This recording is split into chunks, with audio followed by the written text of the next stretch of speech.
Good evening, I'm Kendall Bartley. And I'm Alan Matthews. Polls have already closed in parts of the nation, so let's take a look at the Electoral College map so far. As we pop that map up on the screen, and you can see right now Joe Biden with 80 electoral votes, President Trump at 48. Now, what we've seen so far is that Donald Trump winning Kentucky, that is worth 8 electoral votes. You have Joe Biden with both Vermont and Virginia. Vermont worth 3 electoral votes, Virginia 13, and President Trump getting Arkansas, that is 6 electoral votes. Of course, we're seeing more of these vote totals come in, and we will keep you updated. You also notice that New York going to Joe Biden.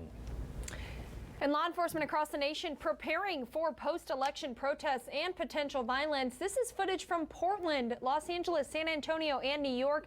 People are just boarding up windows in preparation. Just yesterday, Governor Kate Brown announced a unified response team. Oregon State Police and Multnomah County deputies will be responding in Portland. The State National Guard is also authorized to move in if they are needed. Well, Oregon's largest city is preparing for demonstrations tonight. Portland Mayor Ted Wheeler is up for re-election, and his opponent is Sarah Iannarone, who is a self-proclaimed anti-fascist. Megan Allison from our sister station K2 joins us live from Portland, where a planned demonstration is just getting underway. Megan, has the rain dampened any enthusiasm for tonight? That definitely doesn't appear to be the case as we have watched this crowd grow in the last hour. You can see what we're looking at right now. There's a group gathered at Revolution Hall here in southeast Portland. Now, this group does plan to march starting at 6:30. This was a common location for some of the large peaceful marches that we witnessed over the summer. Some of those events have been not as common over the last few months. It's been a while since we've seen a demonstration of this kind. Now, I did speak to organizers, local activists in the area this week, and they said they've been trying to get the messaging out right now that they want this to be peaceful, that they do not want there to be violence or vandalism this evening, and they want to continue to push that out to people who do plan to demonstrate this week. Now, in the wake of preparing for violence, there is a unified command of law enforcement here right now. There is state, city, and county police that are here right now. They're managing things in downtown. We've also noticed boards going up on businesses downtown as people prepare for the potential of violence. But like I said, this group is trying to get the message out that they want to be peaceful. We are hearing that they could potentially be moving towards downtown. Like I said, that march will start around 6:30, but we are going to continue to track things here. We are live in southeast Portland. Megan Allison, K2 News. All right, thank you so much, Megan. And while some voters cast their ballots by mail or in drop box locations, some residents in the McKenzie River who lost everything to the holiday fire are concerned for their ballot. Being an in-mail voting state, some of these residents no longer had a mailbox as some lost their entire home to that holiday farm fire. Plus, residents had to travel into Eugene or Springfield for a drop box. As NBC16's Laura Negretti reports, that's not stopping residents from making their voice heard. Voting is always paramount.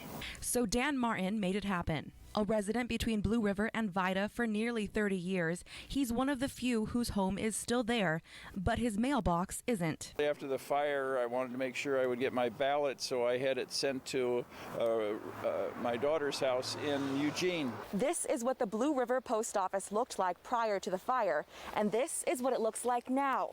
It, like most of the town and surrounding areas, burned, but in a time of mail-in voting, changes were made to make sure these residents got their ballots. Mail was filtered to either the Walterville Post Office or Vida. The Vida location made the decision to hold residents' mail as a precaution. Sonny Willis's house unscathed, but surrounding properties suffered. His mailbox is intact. We did nothing out of the ordinary. Ballots came in the mail. He and his wife submitted theirs to a drop box in Eugene. Near Willis's property, Vincent Tafoya lost his RV home.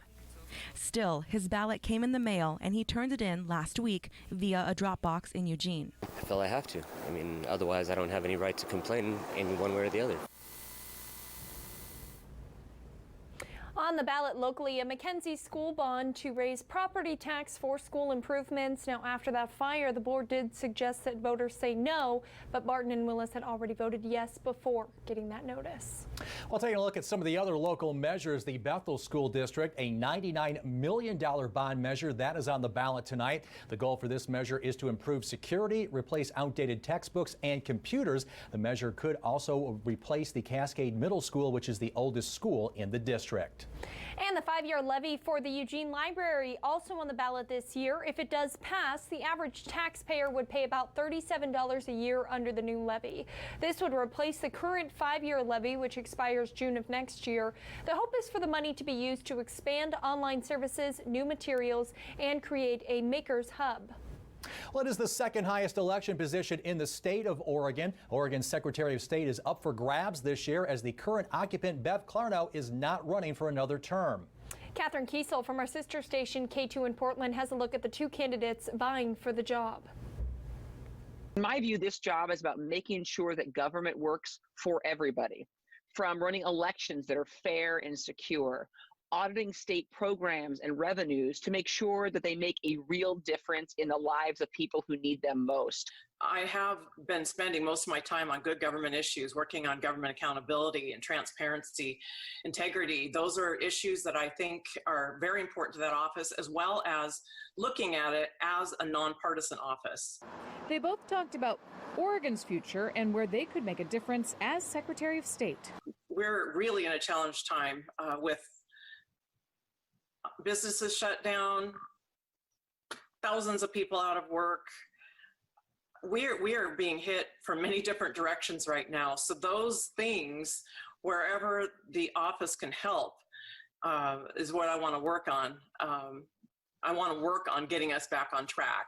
Not only as a mom, but as an Oregonian and a person whose life was changed in Oregon schools, I think the most important issue always is investing in our future, in our kids. And there are also 4 state measures on the ballot this year. Tonight we are taking a closer look. NBC16's Olivia Young is live in the studio to break down all of those measures for us. Kendall, I spoke with people on both sides of these measures. Measure 110 would expand drug addiction treatment and effectively decriminalize possession of hard drugs such as heroin, cocaine, and meth. The measure will be funded in part by the state's marijuana tax. It also establishes an addiction recovery program that supporters say shifts to a health-based approach to addiction, rather than using the criminal justice system. Treatment, not punishment, is the right approach, and that it's really past time for Oregon to do something about this because we rank nearly last out of all states when it comes to providing access to drug treatment services.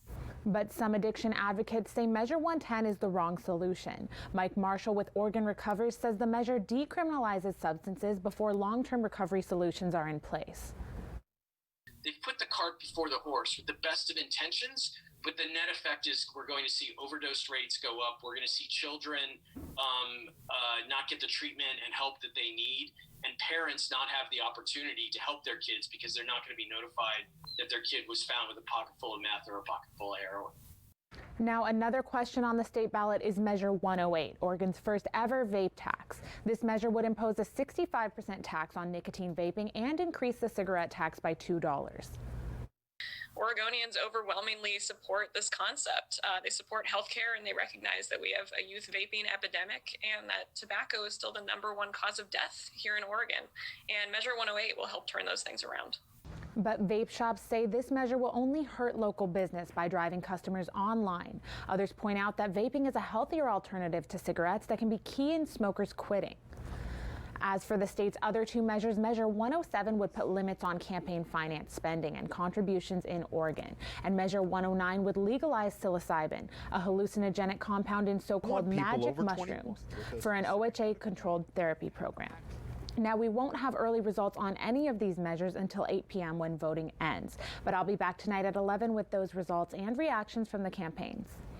All right, Olivia, thank you so much. Well, a closely watched race tonight is the District 4 race for the House of Representatives. Longtime Congressman Peter DeFazio facing newcomer Alex Scarlatos. NBC16's David Ochoa following this race from Roseburg at a local watch party for the local Republican Party. So, David, you actually had a chance to talk with Alec today, and how is he feeling about tonight's election? He's feeling a bit nervous, but he says that he ran a great campaign. He called it an 18-month interview that was a lot of hard work, but still fun. Out of all of DeFazio's opponents over the years, he feels he has the best chance to beat him. I do like my chances. I mean, like I said, we've given it everything we've had. This is the most expensive congressional race in Oregon's history, and it's really good to see the competition, especially considering DeFazio's never had a tough race before. He says that if they can't do it, then nobody can. Now, Skarlatos is still in his 20s, so I asked him if, even if he loses this race, if he thinks he'll run again.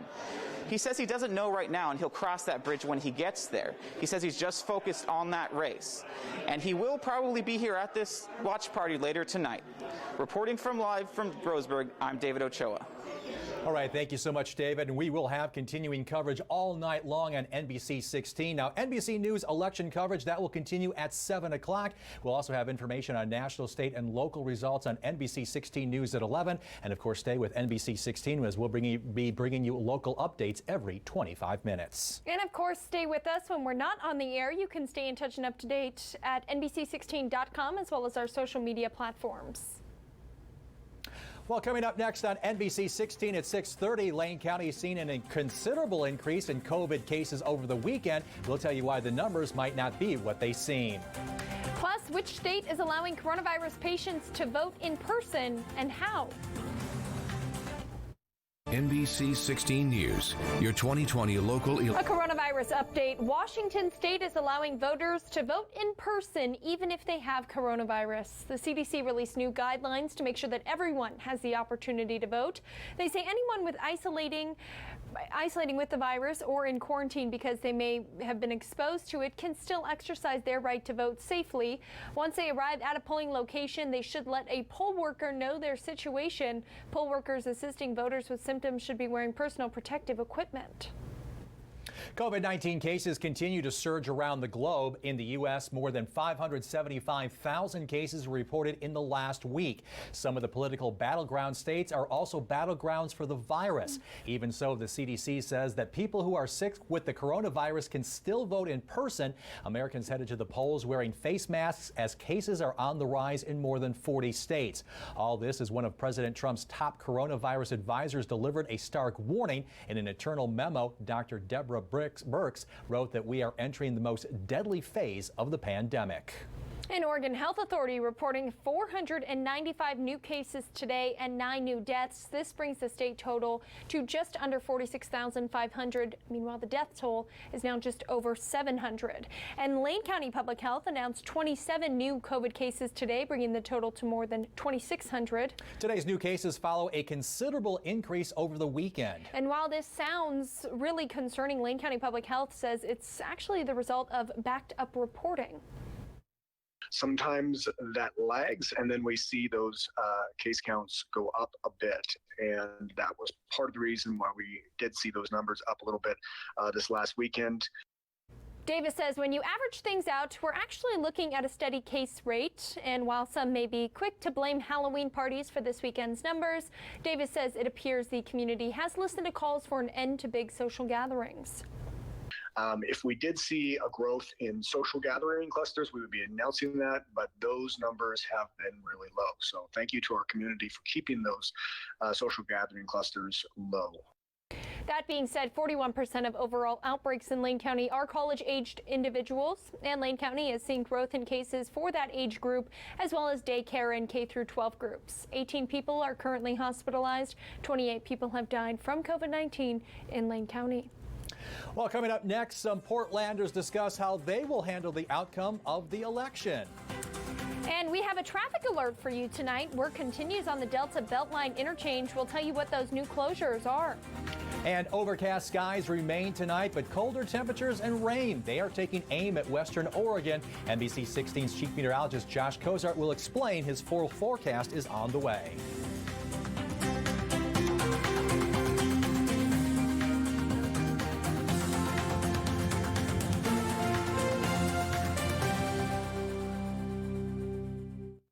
Hi, I'm Tim Williams, partner and trial attorney. Well, voters across Lane County continue to drop off their ballots. NBC16 News was at the ballot boxes earlier today to check in with voters. It's an exciting day. I'm looking for hope. Really crossing my fingers and hoping that my vote is the same as the outcome. Hey, my vote counts, right? Yes, sir. You know it. baby. Peace. Have a good day. This is your biggest moment of your life. I feel good about it. Excellent. I did it. Looking forward to the future, and hopefully it's a good future. I just hope that we can pull together and make sure that everyone gets the resources that they need. Now, if you haven't voted yet, there is still time. You can drop off your ballot at an official ballot drop box. You have about another hour, 15 minutes until 8 o'clock. There is a list of official drop-off locations in your area that's included with your ballot. And roughly 73% of Oregonians turned out to vote, and more ballots coming in all across the state throughout the day as we get closer to tonight's 8 p.m. voter deadline. Taking a look now at local ballot returns, Lane County is up to 74% voter turnout today. Coos and Douglas County both at 71%. And in case you're wondering about that number on the screen, if you have any concerns about voting, there is that voter protection hotline from the Oregon Attorney General's office. The number that you see, 971-673-4111. You can also track your ballot on the Secretary of State's website. And now weather with Chief Meteorologist Josh Cozart. Here's a look out over the downtown Eugene area from earlier on our Tuesday. Still holding on to those overcast skies for many locations, but the rain chances, they are quickly returning to western Oregon, but not for tonight. As we turn our attention to radar and satellite, the overcast skies, you can see it racing from the southwest to the north and east. But notice in our northern forecasting areas, Lane County, that's where those rain showers are quickly starting to diminish. So if you didn't see any of the rain showers today, you have another shot once we move into the end of the week with storm system number 2 in the form of this low pressure system taking aim once more at western Oregon. Now, over the next 6 to 10 days, we are expecting to see better chances for those rain showers to return to much of the Pacific Northwest. But when you couple that with well below average temperatures, a few of those raindrops have the potential to flip over to a few snow flurries, specifically speaking up in those higher elevated spots of the Cascades. Now, storm system number 1 came in the form of a cold front today that gave us just a few brief showers from many locations, and the overcast skies not necessarily going to be impacting our temperatures widely. But then storm system number 2 follows right behind, and it has the potential to bring a better chance for some heavier downpours by the time we get into Thursday afternoon and evening. Again, not necessarily impacting our temperatures, but the big culprit that will be impacting our temperatures is storm system number 3. And that will also bring back the chance for rain and some snow showers up in those higher elevated spots of the Cascades come this weekend. So here's our rundown, expecting to hold on to those overcast skies for the rest of tonight. Maybe a raindrop or two possible out and along the coast. And then we'll see some drier skies return for Wednesday evening with a pocket of sunshine or two possible through the I-5 corridor. Again, places like Coos Bay, Florence, Newport, all of our coastal communities might just see a stray raindrop or two over the next 24 hours. But you'll notice those yellows, the darker greens, an indication of heavier downpours. This is storm system number 2 that's going to slide through our area. And notice it really starts to fill up our map here. Good, decent amount of water expected to return to western Oregon come Thursday evening. How much rain are we actually talking? Our model's picking up anywhere from just a couple of 1/100ths of an inch to closer to a 1/2 inch in many locations. Over the next several hours, we'll really start to see this fill in and move its way further to the south for Roseburg and Crater Lake sections. Our snow level will also be dropping past the Cascade Passes to about 3,000 feet. This is for Saturday. Sunday it goes even lower, but the caveat with Sunday is the lack of moisture that will be available in the atmosphere. Daytime highs tomorrow, 60s, 70s through the I-5 corridor, 50s and 60s out along the coast. 7-day forecast for Eugene Springfield shows that the rain returns Thursday, Friday. But look at that temperature difference from Thursday to Friday. We go from the 60s to the upper 40s. That's well below our average of 58 degrees by nearly 10 degrees. And we hold on to those cold daytime highs and overnight lows as we are expected to dip below freezing. Coos Bay 7-day forecast, 60s through Thursday as the rain chances increase. Then we transition into the 50s. That's slightly below our average of 58 for this time of year. Roseburg 7-day, definitely enjoy those 70s tomorrow. They're short-lived. 40s make a comeback Saturday into Sunday. That's going to really turn all the trees beautiful colors. Jad Cindy in this one, and beautiful sunrises out of Coos Bay from Thomas. Keep your photos coming by going to NBC16.com. All right, thank you so much, Josh. Well, an NBC16 News traffic alert as work continues on the Delta Beltline interchange with new closures and detours starting tonight. Delta Highway is closing down at Beltline Highway at 9 o'clock tonight for construction. ODOT's cautioning drivers to expect ramp closures and detours. Traffic on Delta will reopen to one lane in each direction starting tomorrow at 5 a.m. and lasting through the month. We'll keep you updated on traffic changes as that road work continues. And coming up next, many people are finding it hard to deal with the anxiety that comes along with the election. Well, we have some tips on how to ease that anxiety. Your journey requires Liberty Mutual. They customized your... In a city that's been consumed with protests and riots for several months now. Are Portlanders willing to move forward regardless of the outcome? Genevieve Reum from our sister station K2 in Portland talked to some voters. An incoming storm striking on one of the most anticipated days of 2020. Hey there! Happy Election Day! Ballot by ballot, Portlanders placed their votes, driving away not knowing what's to come. We've never seen an election like this, so people are going to be upset one way or the other. In a country so divided, is there any hope of a unified acceptance? Regardless of the outcome, if your candidate wins or loses, will you be willing to accept the next 4 years? Of course. Of course. That's part of a good democracy. It's the question I took to voters today. For some, the answer's simple. Just got to make the best of whatever you get. Definitely. I mean, you have to. Have to, no choice. For others, accepting the results will be a little tougher. Yes, but it would be a lot harder in certain circumstances. Well, that voter would not elaborate. Others were very clear. It's their way or the highway. I'm out. I'm moving out of the country probably. If who wins? If Trump wins, in all honesty. Really? I mean, do you think, if people say that, do you think you'd actually do that? Yeah. My girlfriend has French citizenship. I'm out. Now, that was Genevieve Reum reporting. Now, a lot of the polls closing in the Midwest just in this last hour, and we'll see 4 more states closing their polls at 11, or rather at 10 Eastern time, and we'll bring you another update in just a little bit. And health experts say that Americans are now facing election anxiety. According to a survey from the American Psychological Association, 68% of American adults say the presidential election is a significant source of stress. That's up from 52% in the last election in 2016. Americans that took part in the survey say they're concerned about the economy and the coronavirus crisis. Experts say the best thing you can do is focus on what you can control. And some tips to ease election anxiety are meditate and take deep breaths, exercise and get a lot of sleep, spend time with loved ones. Because of the pandemic, if you can't see family and friends, you can try using Zoom or FaceTime, and take a break from social media if it becomes too overwhelming. I like the last tip. Well, coming up next on NBC16 at 6:30, we're checking in at the Lane County Elections Office, where we are just hours away from ballots being due. Stay with us.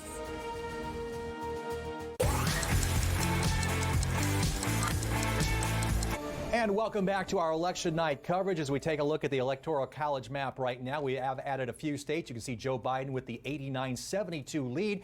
With Colorado going for Joe Biden, that adds 9 more electoral votes to his total. Meanwhile, South and North Dakota both going to President Trump, and those states both have 3 electoral votes each.